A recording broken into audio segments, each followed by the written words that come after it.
السلام علیکم ورحمۃ اللہ۔ پیارے بچوں، امید ہے کہ آپ سب خیریت سے ہوں گے اور دعا ہے اللہ تعالیٰ سے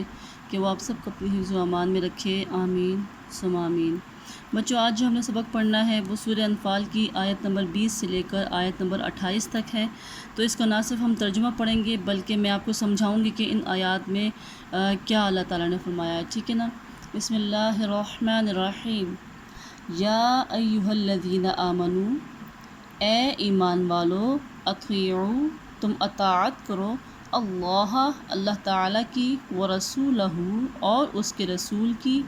ولا تولوا، ولا کا مطلب ہے اور نہیں، تولوا تم پھرنا، تم روح گردانی کرنا، عنہ اس سے، وانتم تسمعون اور ہو تم سنتے۔ یعنی کہ اس آیت میں اللہ تعالیٰ فرما رہے ہیں کہ اے ایمان والو، جب اللہ تعالیٰ اور اس کے رسول کی حق کی باتیں، حق کی تعلیمات تم تک پہنچ جائیں اور تم ان کو سن لو تو اس سے روح گردانی ہرگز مت کرنا، اور تم اطاعت کرنا اللہ تعالیٰ کی اور اس کے رسول کی، ولا تکونوا اور مت تم ہونا، ولا تکونوا اور مت تم ہونا، کالذین ان لوگوں کی مانند، کالذین ان لوگوں کی مانند جو قالوا کہتے تھے، سمعنا ہم نے سن لیا، وہم لا یسمعون اور وہ نہیں سنتے تھے۔ اس آیت میں ان منافقین کی طرف اشارہ کیا گیا ہے جو کہ اپنے آپ کو بظاہر تو مسلمان کہتے تھے اور مسلمانوں کے بیچ میں وہ رہتے تھے، لیکن ان کے دل کے اندر اسلام کی کوئی روشنی موجود نہیں تھی۔ اصل مقصد ان کا یہ ہوتا تھا کہ مسلمانوں کے بیچ میں رہ کے ان کے حال احوال، ان کے راز معلوم کر کے کفار مشرکین تک پہنچائیں اور پھر ہم فائدہ اٹھا سکیں۔ یہ وہ منافقین تھے جن کے بارے میں اللہ تعالیٰ ذکر کر رہے ہیں کہ انا بے شک شر بدترین دوابی جانور ہیں، عند اللہ اللہ تعالیٰ کے پاس، سمن بہرے، بکمن گونگے، الذین وہ لوگ جو لا یعقلون عقل نہیں رکھتے تھے۔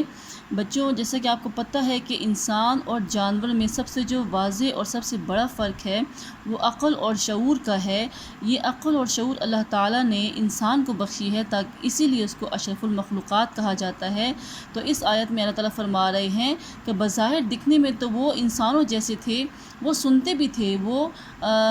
دیکھتے بھی تھے، لیکن ان کی جو سننے کی جو صلاحیت تھی وہ حق بات کو محسوس نہیں کرتی تھی، وہ اپنی عقل سے کام نہیں لیتے تھے، تو وہ اللہ تعالیٰ کے نزدیک بدترین جانور ہیں۔ وَلَوْ عَلِمَ اللَّهُ فِيهِمْ خَيْرًا لَأَسْمَعَهُمْ۔ اس آیت میں اللہ تعالیٰ ان منافقین کی طرف بھی اشارہ کر رہے ہیں اور کفار مکہ کی طرف بھی، کہ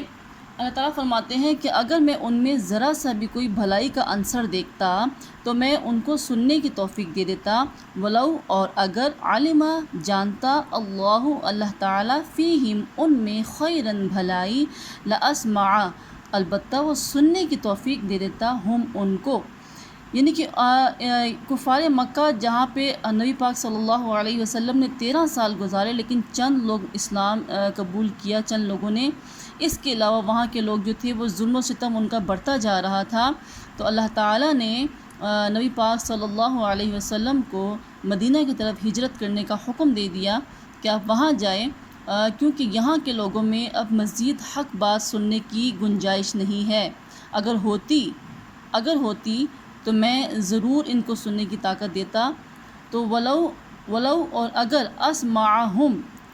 میں سننے کی طاقت دے بھی دیتا ہم ان کو، لتولوا تو وہ روح گردانی کرتے، وہ پھر جاتے، وہم اور وہ معرضون اعراض کرنے والوں میں سے تھے۔ اور اگر سننے کی طاقت ان کو مل بھی جاتی، اگر ان کے دل میں ایمان نہ ہوتا، ایمان کی روشنی کو قبول کرنے کی صلاحیت نہ ہوتی تو وہ سن بھی لیتے، تو البتہ وہ اس تعلیمات کو سن کر روح گردانی کر لیتے، اس سے پھر جاتے، ٹھیک ہے نا، اس سے روح گردانی کر لیتے۔ یا ایھا الذین آمنوا اے ایمان والو، استجیبوا، یا ایھا الذین آمنوا استجیبوا اے ایمان والو تم جواب دو، للہ اللہ تعالیٰ کو، وللرسول اور اس کے رسول کو۔ استجیبوا کا مطلب ہوتا ہے جواب دینا، تم جواب دو۔ ایک اور مطلب اس کا ہوتا ہے قبول کرو، ٹھیک ہے نا، قبول کرو، للہ اللہ تعالیٰ کو، وللرسول اور اس کے رسول کو، اذا جب دعا وہ پکاریں وہ دعوت دیں وہ بلائیں تم کو لما اس چیز کی طرف جو یحییکم زندگی بخشے تم کو، یعنی کہ اے ایمان والو، یہاں پہ اللہ تعالیٰ ایمان والوں کو حکم دے رہا ہے کہ جب اللہ اور اس کا رسول تم کو ان تعلیمات کی طرف بلائیں جو تم کو دنیا اور آخرت میں زندگی بخشیں، خیر و عافیت بخشیں، تو اے ایمان والو ان کی اس پکار کو قبول کرو، اس کو سنو، وعلمو اور جان لو ان اللہ بے شک اللہ تعالی یحول وہ حائل ہوتا ہے